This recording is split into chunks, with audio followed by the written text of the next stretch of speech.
Eh bien bonjour à tous et à toutes. Donc nous sommes sur le Facebook Live du Parti communiste français qui m'a demandé d'intervenir sur la situation dans les entreprises plus particulièrement. Donc moi je suis Laurent Brun, le secrétaire général de la Fédération CGT des cheminots, et donc vous connaissez le principe. Vous avez déjà été un certain nombre à poser des questions. Vous pouvez poser des questions en direct. Je tenterai d'y répondre dans la mesure de mes connaissances et de mes compétences, forcément limitées. Bon, pour commencer cette petite intervention, d'abord dire qu'on est dans une vraie crise sanitaire, puisqu'on a entre 3 et 10 fois plus de morts que sur une grippe classique, donc on est face à un vrai danger.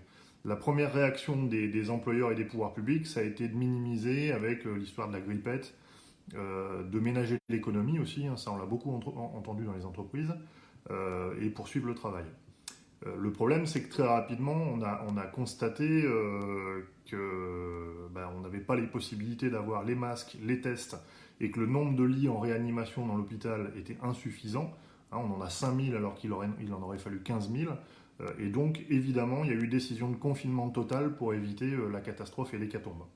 Alors effectivement, Mohamed pose la question, pourquoi est-ce qu'on n'a pas nationalisé les usines, notamment pour les productions de masques? On peut se poser la question, et ça fait partie des carences sur lesquelles l'État devra répondre, puisque probablement qu'autour du 15 janvier, via le réseau consulaire français en Chine, le gouvernement devait savoir ce qui se passait en Chine, et donc on a perdu 2 mois jusqu'au confinement, et depuis le confinement, on a perdu encore 2 mois, et aujourd'hui, on sait que les industries papetières ont été réquisitionnés pour produire des masques, mais vous voyez bien que ça fait 4 mois qu'on aurait dû le faire, et y compris que ces industries papetières, elles sont extrêmement réduites en France, hein, puisque bon, on ne va pas se refaire les questions de l'industrie, et donc il aurait fallu beaucoup développer leur capacité de production depuis. Donc là, on est avec 25 ans de retard. Jules pose la question, le virus n'est pas vaincu, donc pourquoi est-ce qu'on stopperait le confinement? C'est la question qu'on peut se poser. Aujourd'hui, en fait, ce qu'on constate, c'est qu'il y a une panique, notamment du patronat, sur l'impact économique, et donc il y a une pression pour la reprise du travail. Mais qu'est-ce qui a changé? On n'a toujours pas de masques, en tout cas pas en quantité suffisante. Si je prends le seul exemple de la SNCF, on transporte 5 millions de voyageurs par jour. Il faudrait probablement donc 5 millions de masques par jour, plus, enfin 10 millions, puisqu'il en faut un le matin et un le soir, parce qu'ils sont valables que 4 heures, plus ceux pour le personnel. On voit bien qu'on n'est pas en capacité aujourd'hui de fournir ça, rien que pour les transports ferroviaires.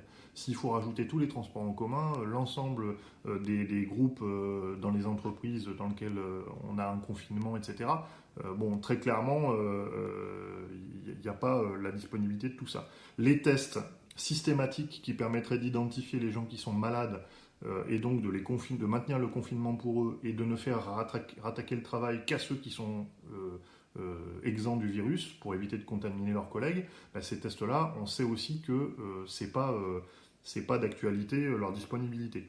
On a doublé le nombre de lits en réanimation, mais on n'est encore pas au niveau des 15 000.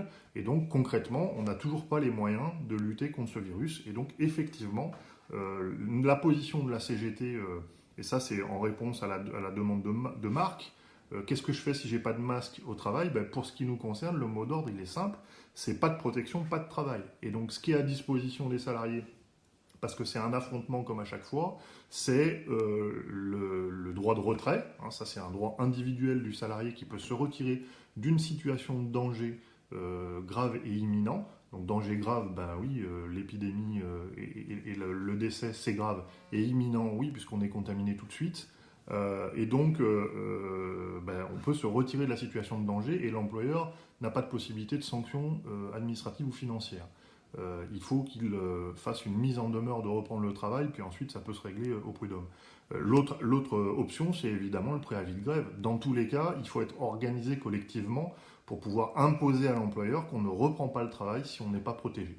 Alors il y a toute une bataille des employeurs autour d'une question qui est les activités vitales. Qu'est-ce qui est des activités vitales de manière à faire pression sur les salariés en disant vous voyez bien que si vous reprenez pas le travail, vous menacez l'avenir de la société, vous menacez l'approvisionnement des Français, etc., etc. Et on est d'accord sur le fait qu'il y a un certain nombre de productions qui ne peuvent pas être stoppées. Mais, encore une fois, il y a beaucoup de flou qui est entretenu par le gouvernement. Et par exemple, nos camarades de l'agroalimentaire disent effectivement, dans l'agroalimentaire, il y a des productions vitales. Mais par exemple, l'Orangina et les Haribo, c'est pas vraiment vital. Dans le BTP, on nous dit effectivement les travaux de mise en sécurité, ça c'est vital. Mais la réfection d'un trottoir, d'une bordure ou un chantier d'hôtel de luxe, ça c'est pas vital. Et donc il y a toute une bataille autour de qu'est-ce qui est vital et qu'est-ce qui ne l'est pas dans les entreprises. Et on voit bien que le patronat il est au secours du gouvernement puisque par exemple la Fédération CGT de la métallurgie, elle a assigné l'État en référé heure par heure pour imposer à l'État de définir ce qu'étaient les activités vitales dans les entreprises de la métallurgie. Et l'UIMM, qui n'était pas cité dans cette procédure, s'est incrusté dans la procédure et a fait un mémoire en défense pour aider le gouvernement à argumenter sur le fait qu'il n'y avait pas à définir ces activités vitales et non vitales. Ce qu'on peut constater quand même, et ça rejoint un peu la question des nationalisations, mais j'y reviendrai après, c'est que les entreprises publiques, globalement, se comportent mieux que les entreprises privées. Pas parce que les patrons des entreprises publiques sont plus sympas que les patrons des entreprises privées, mais parce que vraiment, les salariés ont plus de droits, ils sont en général plus stables, de par leur contrat de travail ou par leur statut, et donc ils peuvent mieux réagir et mieux faire valoir leurs droits. Et donc, par exemple, dans l'audiovisuel public, on a une protection plus rapide et plus importante des salariés que dans les petites régies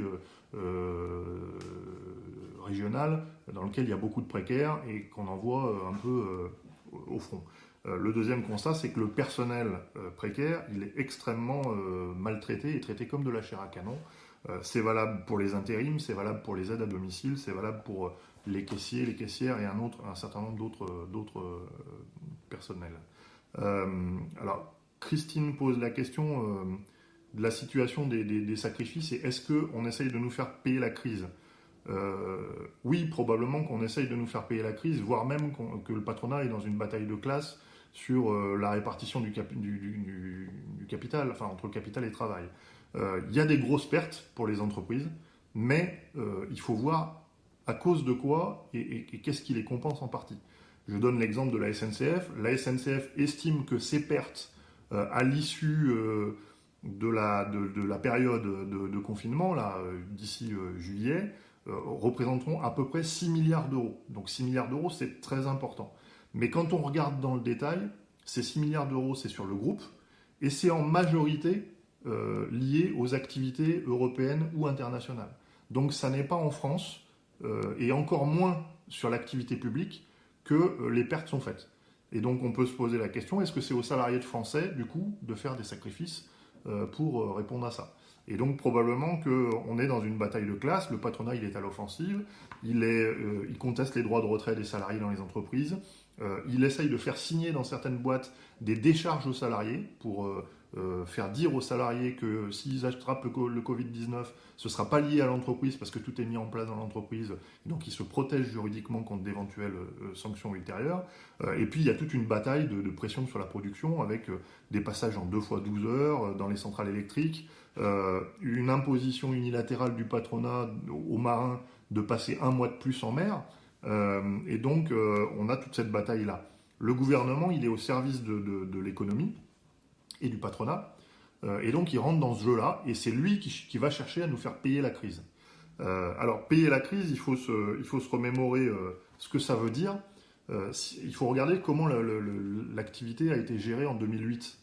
En 2008, les grands groupes ont bénéficié des aides, ont empoché les aides publiques, et ils ont fait pression sur les petites entreprises et les sous-traitants pour que cela diminue leurs marges jusqu'à les faire crever. Et en les faisant crever, ils ont restructuré les branches en notamment délocalisant un certain nombre d'activités. Ils ont tué une partie du tissu industriel français.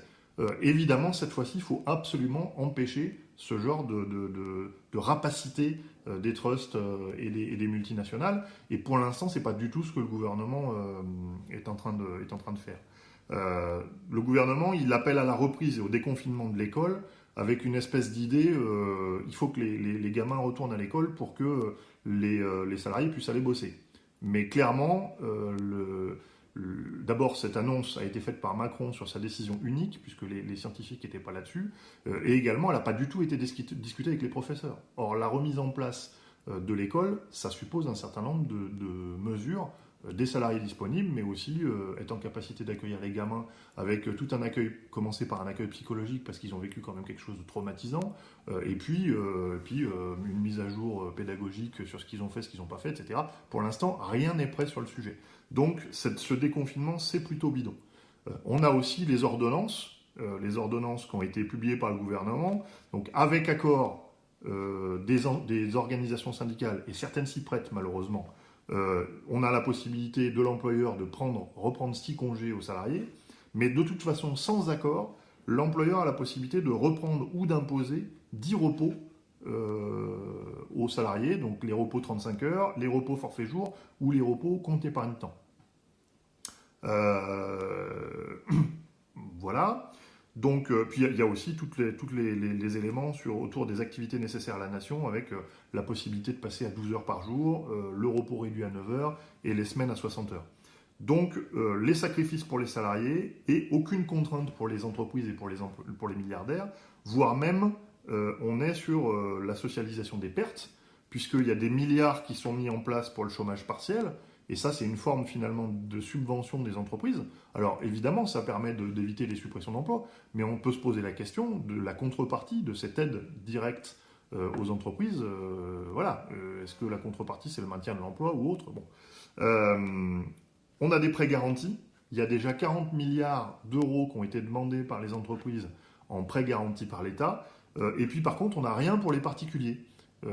Par exemple, les particuliers qui seraient au chômage partiel, donc qui perdraient 15% de leurs revenus et qui auraient des traites à rembourser, ceux-là, on ne demande pas aux banques de suspendre le remboursement des prêts. Donc on est dans une vraie politique de classe et on ne peut pas le dire autrement. Alors il y a quelques questions sur les mesures, les revendications qu'on peut porter. Bon, je ne détaille pas les revendications, mais par exemple, Jean-Luc demande quelles mesures de financement on pourrait porter pour soutenir les services publics notamment. Je pense que la première mesure qui est valable à la fois pour le chemin de fer, mais qui est valable aussi pour l'hôpital, parce que l'hôpital est tombé dans les mêmes situations, c'est premièrement pas de financement en recours au marché financier. Puisqu'aujourd'hui, l'hôpital comme la SNCF font appel au marché financier pour se financer. Et ce que nous dit la SNCF, c'est qu'aujourd'hui, les taux d'intérêt augmentent, parce que les banques, elles n'ont pas de morale. Donc quand il y a une forte demande de prêts et qu'il y a peu de disponibilité de liquidité, on augmente les taux d'intérêt. Donc les banques, aujourd'hui, augmentent les taux d'intérêt. Et puis par ailleurs, on nous explique que comme en Europe, c'est la crise, on va se financer sur le marché américain. Et donc avec des devises en dollars. Et ça pose un problème, parce que c'est ce qui a tué certaines collectivités locales et certains hôpitaux il y a quelques années, quand elles avaient pris des dettes alignées sur le franc suisse. Il y a eu un décrochage de l'euro par rapport au franc suisse, et ça a fait exploser le coût des crédits. Là, on est sur le même risque avec le dollar, et donc c'est une aberration de faire recours au marché financier dans la période. Je dirais en plus que quand on utilise le dollar, on se soumet aux lois extraterritoriales et américaines, et donc on ne pourra plus faire ce qu'on veut au niveau international, puisqu'on est ensuite soumis à des sanctions monstrueuses. Donc la première remarque pour relancer les services publics, et notamment le système ferroviaire et la santé, c'est de mettre en place un système de financement public, s'appuyant, en l'occurrence aujourd'hui, sur la Banque Centrale Européenne, parce qu'il y a qu'elle qui a cette capacité-là. Et on peut se poser la question sur le sujet. Donc c'est le premier sujet. Le deuxième sujet, c'est évidemment les subventions et le financement adéquat. Parce qu'on voit bien que l'hôpital public, il a été sous-financé, comme le chemin de fer, comme d'autres services publics, et qu'aujourd'hui, on est à la corde, et la difficulté de répondre à la situation, c'est justement parce qu'on n'a pas de réserve. On est en flux tendu. Donc par exemple à la SNCF, tout l'entretien qu'on ne fait pas pendant la période de confinement, il faudra qu'on le fasse, qu'on le rattrape après, et qu'on le rattrape en même temps que le plan d'entretien qu'on devait faire déjà à cette période-là. Et comme on n'a pas les effectifs pour le faire, on va être dans une épouvantable difficulté. Donc il y a un sujet autour des financements publics sur le sujet. L'industrialisation, donc Anne pose la question, est-ce qu'on n'a pas un problème, est-ce que ça ne pointe pas le problème de la désindustrialisation du pays? Ça, c'est évident. Quand on voit qu'on est coincé au niveau de la farine parce qu'on n'a pas d'industrie qui fabrique des emballages pour les paquets de farine, on peut se dire qu'on est tombé vraiment très très bas au niveau industrie. Et d'ailleurs, c'est ce que la CGT met en avant depuis plus de 2 ans avec une campagne industrie et services publics en liant les deux. La question, c'est comment on relance l'industrie. Parce qu'on est dans une économie libérale. En théorie, l'industrie, c'est l'investissement privé qui le relance. Mais si l'investissement privé, il a la capacité de faire produire en Chine moins cher qu'ici, il n'a pas vraiment d'intérêt à relancer l'industrialisation. Et c'est pour ça d'ailleurs que depuis 2 ans, le gouvernement, enfin depuis son élection, le gouvernement pleure sur l'industrie, mais en vrai, il n'y a rien de concret qui est fait. Donc la question pour relancer l'industrie, c'est qui doit relancer l'industrie, à notre sens, enfin en tout cas à mon sens, à moi, là pour le coup c'est une position personnelle, c'est au public de relancer l'industrie. Donc ça veut dire qu'il faut nationaliser un certain nombre de secteurs et qu'il faut leur octroyer le monopole pour qu'ils ne soient pas en concurrence avec les entreprises étrangères qui jouent sur le dumping social. Dans ces entreprises qu'on pourrait nationaliser, la toute première qu'il faudrait nationaliser, c'est Famarlion, puisque Famarlion, c'est une entreprise qui est mise en redressement judiciaire, en liquidation judiciaire depuis quelques mois, et qui est une entreprise qui produit un certain nombre de molécules médicamenteuses. Elle pourrait parfaitement en produire beaucoup plus, et on a vu qu'on était très en difficulté sur la disponibilité des médicaments. Là, on aurait de quoi relancer un outil de production public avec ce truc-là. Et donc, voilà, après, il faut se poser la question des autres nationalisations. Moi, ce que je remarque, c'est que si on dit que le public traite mieux que le privé ses salariés, qu'il a été plus réactif, etc., on peut se poser la question sur les secteurs vitaux de nationalisation, comme par exemple la grande distribution, qui a un rôle central aujourd'hui dans l'acheminement des denrées de première nécessité et qui n'a pas été exemplaire dans la protection des salariés. Et donc, rôle vital dans l'économie et mauvais traitement des salariés, on pourrait poser la question de la nationalisation pour avoir un outil public utile à ça et puis pour mieux traiter les salariés. On a les télécoms, parce qu'elles ont été privatisées, mais aujourd'hui se repose cette question, puisqu'on voit que les télécommunications, et on le voit avec le Facebook Live, c'est important. Puis on a d'autres, les EHPAD, c'est un vrai sujet, la vieillesse et la dépendance, et la manière dont, notamment les grands groupes comme Korian ou d'autres, ont traité le sujet. Moi, quand j'ai vu le DRH de Korian qui nous explique qu'il a demandé de l'aide à l'État, mais que c'est pas venu et que c'est un scandale, mais pourquoi lui, il n'a pas mis en place d'aide? Korian, c'est un groupe qui est affamé, qui est en difficulté financière. Pourquoi est-ce que c'est pas lui qui a mis en place les dispositifs de sécurité pour son activité professionnelle? On voit bien que le privé, là, il est incapable de répondre aux besoins des Français et de répondre au marché. Donc, ça pourrait être une question. Pourquoi est-ce qu'on ne nationalise pas les EHPAD et qu'on n'en fait pas des vrais établissements publics pour cela? Bon, après, il y a d'autres questions qui sont posées. Qu'est-ce qu'on peut faire Alors, Nadine demande comment on organise la lutte en période de confinement. D'abord, il y a plusieurs sujets qui sont possibles. Il y a des pétitions en ligne qui ont été lancées. Il y a une pétition qui a été lancée par la CGT et 18 organisations autour du jour d'après. Il y a des pétitions qui ont été lancées par le PCF. Et donc ça, déjà, on peut militer, entre guillemets, dans nos réseaux pour faire signer ces pétitions. Ensuite, il y a d'autres dispositions qui sont imaginées en ce moment. Par exemple, sur le 1er mai, qu'est-ce qu'on va faire? Bon, il y a des propositions de manifestations virtuelles, tout ça. Bon, moi, je ne sais pas, je ne suis pas spécialiste du sujet.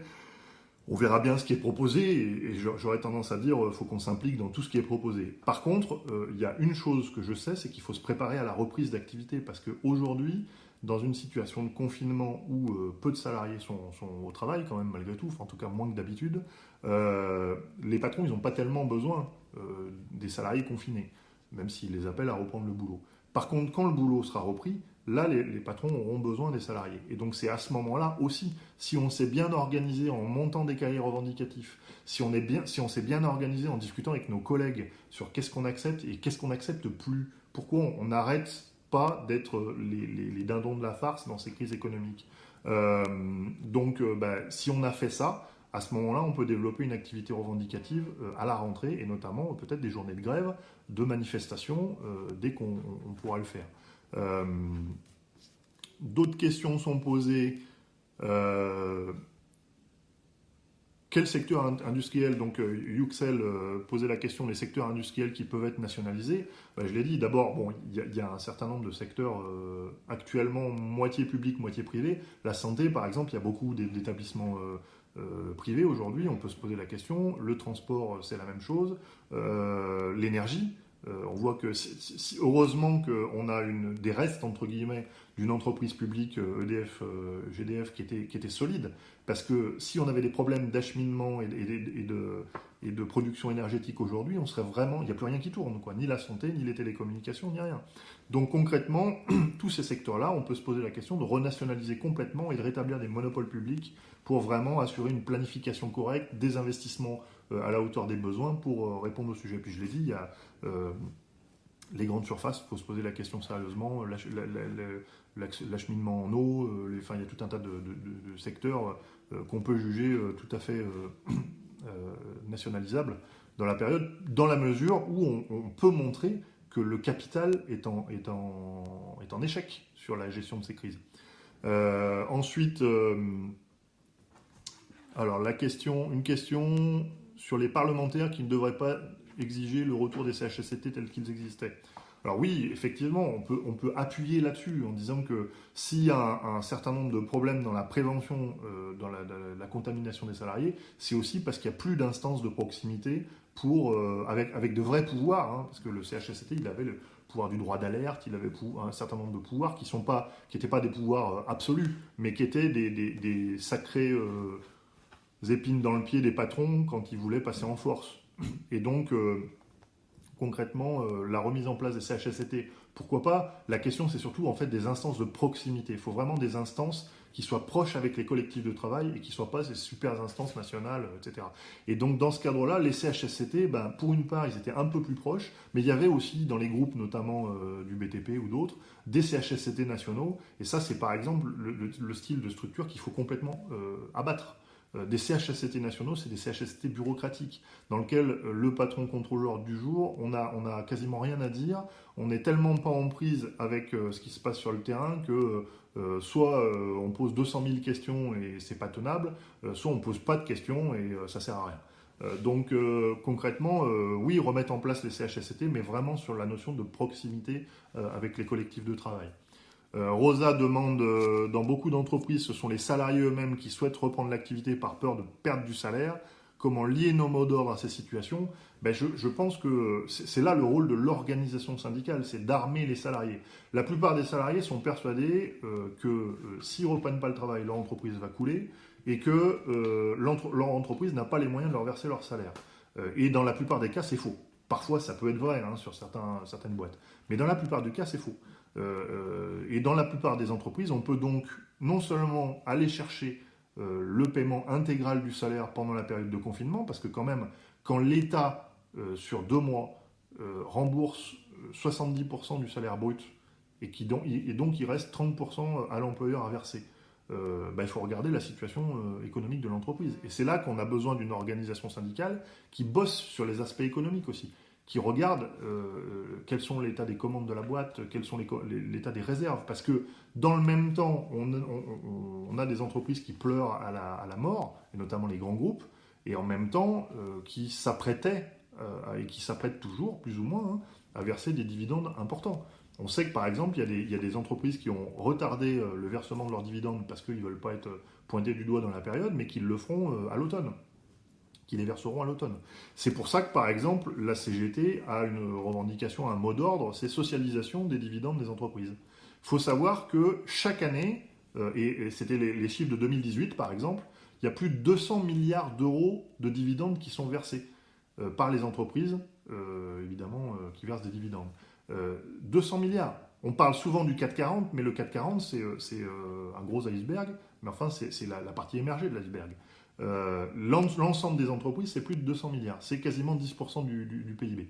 Si on rajoute à ça les entreprises qui ne sont pas cotées et qui ne reversent pas de dividendes, mais qui ont des formes d'attribution, de rémunération à leurs propriétaires plus directes, il y a énormément de fric à disposition aujourd'hui. Et donc, la proposition de la CGT de socialiser cet argent-là pour faire en sorte que tous les salariés puissent conserver leur rémunération et qu'on améliore la situation des services publics et d'autres, elle est complètement pertinente. Et donc, oui, effectivement, perdre le salaire, c'est un problème. Ça l'a toujours été, mais perdre la vie, et en particulier avec ce virus qui est particulièrement vicieux, parce que vous pouvez le choper, être porteur sain, ne pas avoir de symptômes, et le refiler à d'autres. Nous, on a eu ce cas-là dans un de nos postes d'aiguillage. On a un collègue qui était porteur sain, on s'en est pas aperçu tout de suite parce qu'évidemment il n'y avait pas de symptômes, et on s'en est aperçu en fait quand d'autres collègues ont chopé la maladie et ont développé des symptômes graves, et que pas en retraçant un peu le circuit, les médecins ont identifié le fait qu'il y avait d'autres porteurs dans l'équipe. Et donc c'est un virus que vous pouvez choper, refiler à votre famille, refiler à vos amis, et voire même provoquer des décès. Donc concrètement, je ne veux pas faire le misérabilisme, hein, mais attention quand même, la vie prime sur le salaire, et par contre, il faut qu'ensuite on ait des revendications pour ne pas perdre notre salaire. Parce que ce n'est pas le sacrifice par la maladie ou le sacrifice par la rémunération. On ne veut pas de sacrifice, donc il faut se battre pour ça et s'organiser pour ça. Que devient le train Rungis-Perpignan? C'est une bonne question, ça mériterait un développement complet. Alors le train Rungis-Perpignan, en fait, le gouvernement l'a relancé pour les grandes surfaces, parce que Rungis-Perpignan, il desservait deux zones. Il desservait Rungis, et à Rungis, il y avait les petits commerçants, les grossistes, les petits commerçants qui s'approvisionnaient. Puis ensuite, il desservait la zone de Valenton, où là, on avait toutes les plateformes logistiques des grandes surfaces. Et donc, le gouvernement a relancé la partie pour la desserte de Valenton et a laissé tomber la partie de Rungis. Comme d'hab, on laisse tomber les petits et on gave les gros. Donc, nous sommes en bataille aujourd'hui pour dire qu'y compris sur les transports de denrées périssables, comme par exemple les primeurs, le ferroviaire a complètement perdu la bataille du fait du fonctionnement du marché. Il faut impérativement qu'on remette en place ce genre de liaison entre les ports, entre les zones de production et entre les marchés d'intérêt national et les zones de distribution pour garantir l'acheminement. Parce que l'acheminement ferroviaire, ce qu'on a vu aussi au niveau des marchandises, c'est qu'il était plus simple que l'acheminement routier, puisque les routiers ont eu le problème de la fermeture des hôtels et des restaurants, et que, bon, alors même si certains ont mis du double équipage, c'est quand même plus complexe que de faire rouler un train. Donc il y a probablement une complémentarité à repenser dans le domaine.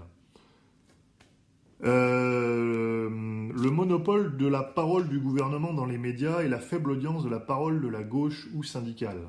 Je pense que ce gouvernement ne tient que, donc ça c'est une question de Laurent, je pense que ce gouvernement ne tient que par ça, par la propagande, parce que déjà malgré la propagande, il y a une très forte colère dans la population, il y a un très fort mécontentement, on a vu, les gens sont quand même globalement pas dupes. En même temps, si on donnait la parole au camp d'en face, notamment pour des alternatives, parce qu'en fait une bonne partie des gens restent inactifs parce qu'ils estiment qu'on ne peut pas faire autrement, donc évidemment si on donnait la parole aux adversaires, ce serait très compliqué. Et on a vu les rares fois où on a pu s'exprimer, je pense par exemple au camarade Prudhomme qui est responsable urgentiste CGT, il a taillé en pièces les chiens de garde qui expliquaient qu'on n'aurait pas pu prévoir cette crise, etc. Et donc il ne fallait pas incriminer le gouvernement.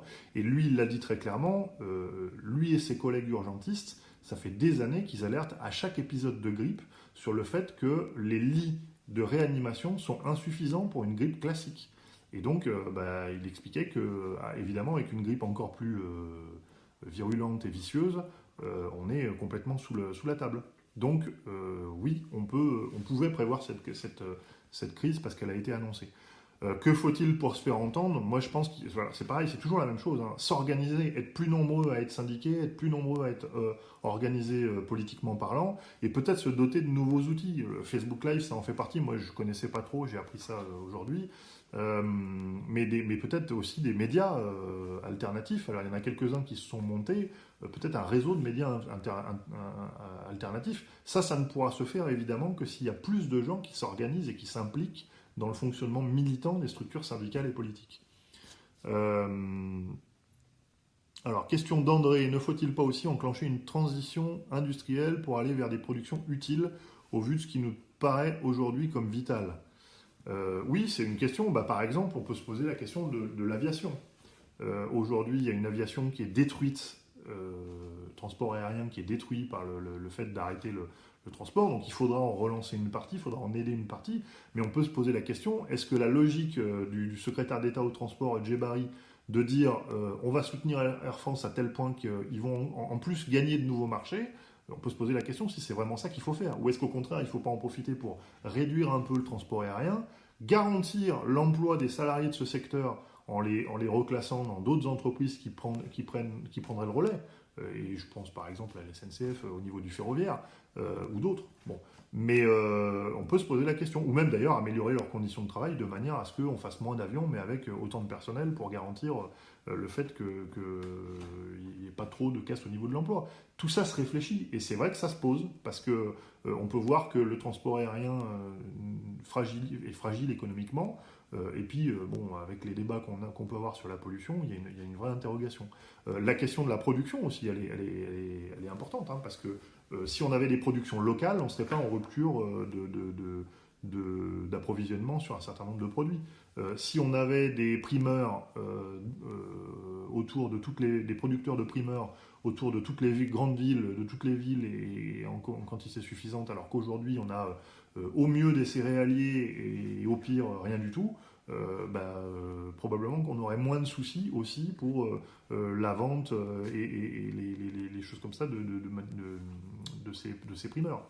Il y a tout effectivement un fonctionnement économique à réfléchir autour de ça. Et ce qu'on voit par contre avec cette crise, c'est les défauts du système actuel.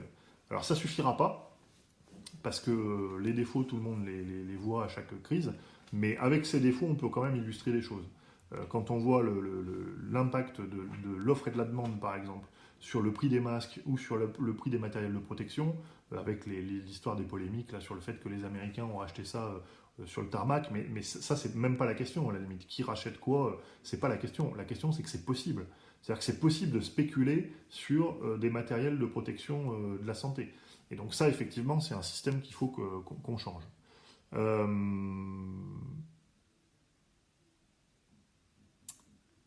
Luce, est-il possible de verser des dividendes et de faire appel au chômage partiel ? Ben oui, c'est possible, parce que concrètement, il n'y a rien qui l'interdit dans les ordonnances qui ont été prévues. Alors, Hervé Le Maire affirme que ce sera mal vu et qu'a posteriori, il pourrait y avoir des sanctions. Enfin, pour l'instant, il n'y a pas d'arsenal législatif pour ça. Donc c'est un piège à couillons. Et puis je dirais qu'en plus, c'est un peu ce que j'expliquais tout à l'heure, certaines entreprises peuvent parfaitement faire des demandes de chômage partiel, ne pas verser de dividendes tout de suite. Du moment qu'elles gardent l'argent, elles pourront verser les dividendes à l'automne ou en début d'année prochaine. La question, c'est leur reprendre cet argent-là, leur reprendre ce qu'elles ont volé aux travailleurs pour le bien de la collectivité et pour financer les besoins de la collectivité. Et puis après, on peut se poser la question du chômage partiel, hein, parce que quand je vois que, par exemple, les groupes de presse, qui sont tous propriétaires, ça c'est les camarades de la CGT, des journalistes qui nous le disent, hein, les groupes de presse font appel au chômage partiel, alors qu'ils sont tous propriétaires de grands milliardaires qui s'en foutent plein les poches, et je pense notamment à Bernard Arnault. On peut se poser la question pourquoi lui, on lui donnerait des aides publiques, alors qu'on pourrait taper dans le bas de laine pour financer tout ça. Et là aussi, hein, on nous explique que les capitalistes, ils gagnent beaucoup parce qu'ils prennent beaucoup de risques. Bah, dans la période, on peut voir quand même que des risques, ils n'en prennent pas tant que ça, quoi. Et à chaque fois qu'il y a une menace, l'État intervient pour protéger des risques. Donc si l'État intervient pour protéger des risques, il n'y a pas de raison qu'il gagne quoi que ce soit sur notre dos. Donc aujourd'hui, oui, c'est autorisé, puisque la pression du gouvernement, si on peut parler de pression, n'est que morale. Le gouvernement ne veut pas contraindre qui que ce soit à abandonner les dividendes. Et d'ailleurs, on entend l'argument débile, oui, mais vous comprenez, si on ne verse pas de dividendes, nos actions vont baisser, on va se faire racheter. Bon, bah, dans ce cas-là, il faut effectivement protéger le capital. La nationalisation, ça protège de tout. Et puis le deuxième argument, c'est de dire, mais quand on fera appel aux investisseurs, parce qu'on aura besoin de capital aux actionnaires, parce qu'on aura besoin de capital pour investir, on n'en trouvera pas. Ça, c'est la démonstration que le capital privé, c'est inefficace. Voilà. Parce que si on ne trouve pas de capital pour investir, c'est que, encore une fois, il n'y a pas besoin de les rémunérer. Et donc, peut-être la question, c'est plutôt que de mettre en place 500 milliards d'aides à l'échelle européenne, je ne sais plus combien de centaines de milliards à l'échelle américaine, pour soutenir les marchés financiers. Peut-être qu'on pourrait directement mettre cet argent-là dans l'investissement, dont on a besoin, soi-disant, en faisant appel à ces investisseurs. Donc on le met directement sur l'investissement et on ne passe plus par le capital privé. Et on règle une grosse partie de nos problèmes.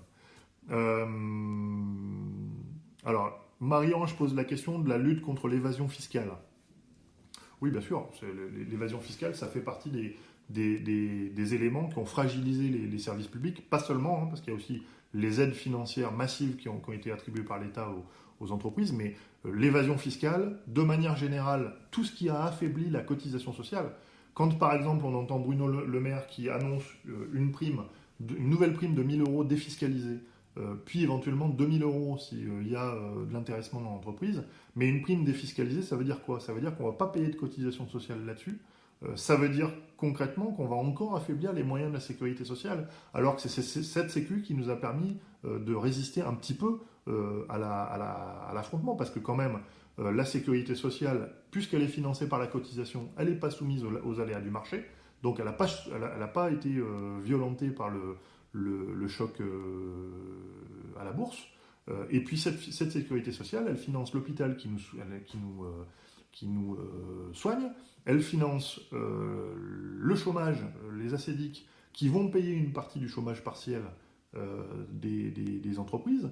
Donc cette sécu, c'est notre principal outil de défense.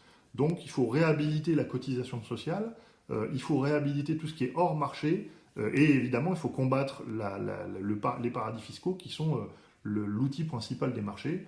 Et pour combattre ces paradis fiscaux, la question de la nationalisation des banques, c'est aussi un sujet. Parce que la transparence, on peut l'exiger par la loi, bon, pourquoi pas, c'est déjà un premier pas, mais aussi, on peut aussi l'imposer par la pratique en nationalisant les banques, donc ça peut être un sujet aussi sur la table. Et évidemment, la dénonciation des paradis fiscaux, dont les nôtres, est absolument indispensable, et des mesures contraignantes aussi. Alain pose la question: que peuvent attendre les organisations syndicales des partis de gauche pour les jours d'après? Alors, moi, je n'ai pas la prétention de représenter les organisations syndicales, je n'ai même pas la prétention ici de représenter les syndiqués, je représente moi-même avec ce que je vois de la situation. Le premier élément, ce qu'on attend des partis de gauche, c'est de l'unité. Que ce ne soit pas la cacophonie, qu'on puisse représenter à nouveau une force importante à opposer à la force libérale de Macron et à la force fasciste de Le Pen et consorts. Parce que si on ne représente pas une force, jamais on leur retirera le stylo des mains. Et puis le deuxième élément, c'est évidemment ce qu'on peut attendre, c'est de la clarté sur comment on va utiliser le stylo si on leur reprend des mains. Donc un projet alternatif, qui remettent en place ce que j'ai dit, qui repose la question des nationalisations, des monopoles, qui repose la question du financement hors marché par les cotisations pour la Sécu, par les banques centrales, pour les services publics et un certain nombre d'autres choses. C'est tout ça qu'il faut évidemment les droits sociaux. La liste pourrait être longue et je pense qu'on a tous des idées de ce qu'il faudrait faire. Il nous faut un programme qui s'entende là-dessus. Et puis surtout, il nous faut une gauche qui choisisse le travail définitivement et pas le capital. Voilà. Donc on entend les sirènes du patronat qui pleurent sur le fait qu'il va y avoir des difficultés. Et évidemment, il va y avoir des petites entreprises qui vont être en difficulté. Mais est-ce qu'elles vont être en difficulté parce qu'elles ont été obligées de confiner leurs salariés pendant 2 mois, ou est-ce qu'elles vont être en difficulté parce qu'à la reprise de l'activité, comme elles seront moribondes, les grands groupes vont leur imposer de baisser leurs prix, sinon il n'y a pas de commande? C'est une vraie question. Et moi, je pense qu'aujourd'hui, les petites entreprises, elles seront plus fracassées par les grands groupes que par le confinement. Donc, on n'entend pas cet argument-là. Moi, je conteste formellement la notion d'union nationale. Il n'y a pas d'union nationale avec le capital. On l'a vu, j'ai donné 2-3 exemples. Le capital ne s'inquiète pas du sort de la population. Le capital ne s'inquiète pas du sort de l'industrie, le capital ne s'inquiète pas du sort des services publics, le capital défend son intérêt. Et quand Roux de Bézieux parle des congés et du temps de travail, clairement, ils sont dans la bataille de la répartition de la richesse. Eux déjà, dans l'après, pour accroître leur répartition de richesse. Et là-dessus, je pense qu'il faut relire un certain nombre de choses. Alors moi, j'ai trouvé une phrase de Marx qui est intéressante, hein, c'est comment la bourgeoisie surmonte-t-elle ces crises? D'un côté, en détruisant par la violence une masse de forces productives, de l'autre, en conquérant de nouveaux marchés, en exploitant plus à fond les anciens.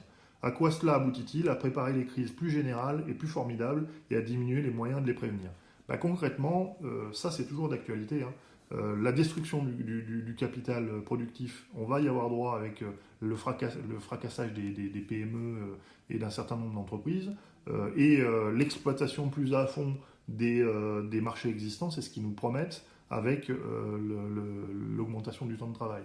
Donc bah, il faut qu'on se remette à la théorie et à la pratique, il faut qu'on se remette à s'organiser pour lutter, et, euh, et ça c'est notre responsabilité quotidienne, parce que on a bien vu sur les retraites, hein, on les a énormément fragilisées sur les retraites, mais le mouvement ouvrier, il est quand même affaibli.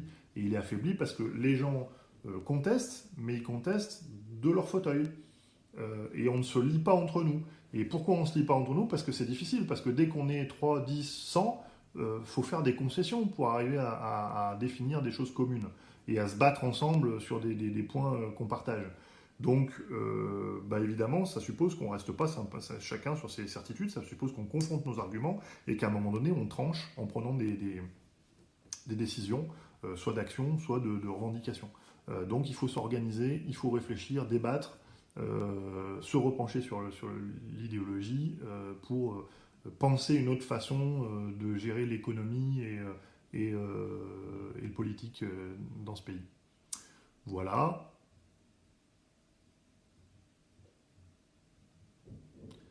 Alors, à ma connaissance, il n'y a pas d'autres questions. Euh,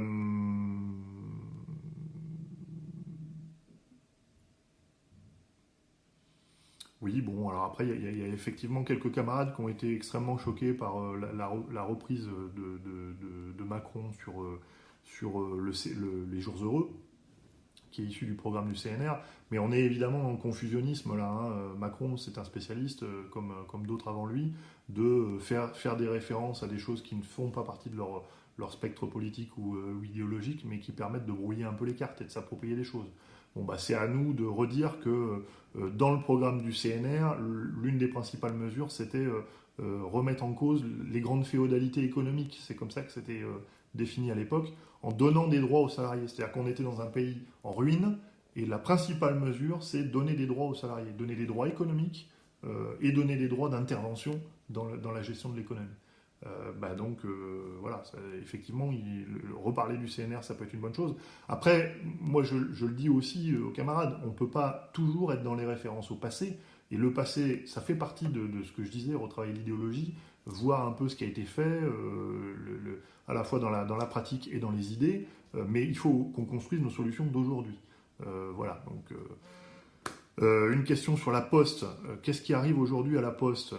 La Poste, elle a été encore plus fracassée que les autres. La Poste, elle est aujourd'hui d'abord dans une quantité d'utilisation d'intérimaires qui est astronomique. Dans les centres de tri, les camarades nous disaient plus de 50% d'intérimaires mis en place. Et puis en plus, récemment, alors c'est passé un peu à la trappe, mais la Poste reste sous capital public, mais elle a changé de main. C'est plus l'État qui détient le capital, c'est la Caisse de dépôt et consignation. Et donc la Caisse de dépôt et consignation, elle gère les actifs, hein, elle gère plus le service public, elle gère les actifs financiers, et donc elle gère la Poste en tant qu'actif financier. Et donc je pense qu'à la Poste, on est, comme dans d'autres services publics à des échelles différentes, hein, on est dans la déconstruction très avancée, le pourrissement très avancé du service public. Et donc si on veut le revitaliser, il faut reposer un certain nombre de questions, parce que dans la situation actuelle, il ne faut pas s'attendre à ce qu'une entreprise gérée pour dégager du cash, pour dégager des marges, pour investir dans le colis, pour des choses comme ça, il ne faut pas s'attendre à ce que cette entreprise-là, elle développe, par l'opération du Saint-Esprit, une politique publique.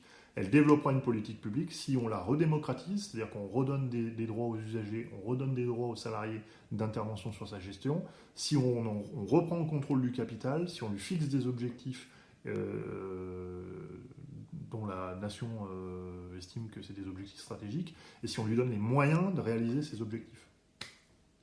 Voilà, bon bah écoutez les camarades, je pense qu'on a fait un peu le tour des questions qui étaient posées.